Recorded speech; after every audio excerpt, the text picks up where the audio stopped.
మంత్రిగా శాసనసభ్యుడిగా ఇవన్నీ చేసినప్పటికీ అంటే నా వరకు ఎన్నికల్లో కనిపించినటువంటి ఒక లోపం వైఎస్ఆర్ కాంగ్రెస్ పార్టీలో ఉన్నటువంటి కార్యకర్తలు,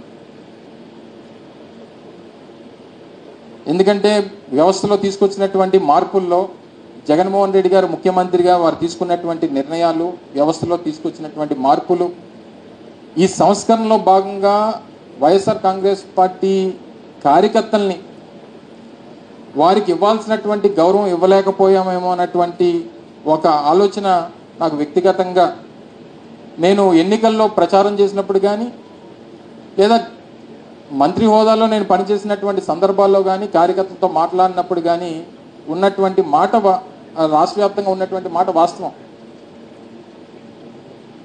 కార్యకర్తల్ని అంటే వాలంటీర్ వ్యవస్థ, సచివాలయ వ్యవస్థ, గ్రామాల్లో పారదర్శకత తీసుకురావాలి, పాలనలో పారదర్శకత తీసుకురావాలి, శాచురేషన్ పద్ధతిలో ప్రతి ఒక్కరికి మంచి చేయాలి. ఎక్కడ కూడా తెలుగుదేశమా లేకపోతే వైఎస్ఆర్ కాంగ్రెస్ పార్టీయా లేకపోతే ఇంకో పార్టీయా అనేటువంటి చూడకూడదు. అంటే ఒకవేళ మన పార్టీ నాయకులు అయితే ఆ పరిస్థితుల్ని దానికి ఏదన్నా తావిస్తారేమో అనేటువంటి ఒక ఆలోచనతో ముఖ్యమంత్రి గారు ఆ రోజు ఈ వ్యవస్థను తీసుకొచ్చి మార్పులు తీసుకొచ్చేటువంటి క్రమంలో వైఎస్ఆర్ కాంగ్రెస్ పార్టీ కార్యకర్తలను కాస్త నెగ్లెక్ట్ చేశాం అనేటువంటి మాటను అంగీకరించాల్సినటువంటి అవసరం ఉంది. వ్యవస్థల్లో మార్పులు తీసుకొచ్చేటువంటి దాంట్లో నాయకత్వాన్నో కార్యకర్తలను నెగ్లెక్ట్ చేయాలనేటువంటి ఉద్దేశం కాదు. ఈరోజు ఉదాహరణకి ఒక పెన్షన్ ఇవ్వాలన్నా, ఒక రేషన్ కార్డు ఇవ్వాలన్నా, లేదా ఒక ఇళ్ల పట్టా ఇవ్వాలన్నా, లేదా ఇంకొక పథకం ఇవ్వాలన్నా ఆ గ్రామాల్లో ఉన్నటువంటి సచివాలయం దగ్గరకో వాలంటీర్ దగ్గరకు వెళ్ళేటువంటి పరిస్థితి ప్రభుత్వంగా మేము తీసుకొచ్చాం తప్ప సహజంగా కార్యకర్తల్ని బలోపేతం చేసేటువంటి దానికి ఇవన్నీ కూడా దూరం అయిపోయాయి.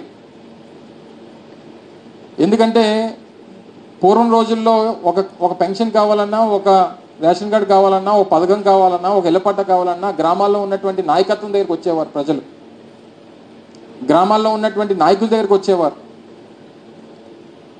కానీ జగన్మోహన్ రెడ్డి గారు తీసుకొచ్చినటువంటి సంస్కరణలో భాగంగా సచివాలయం దగ్గరకో వాలంటీర్ దగ్గరకు వెళ్ళేటువంటి పరిస్థితి తీసుకొని వచ్చాం.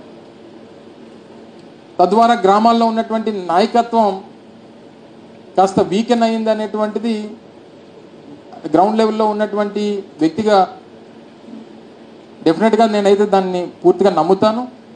సో డెఫినెట్గా కార్యకర్తల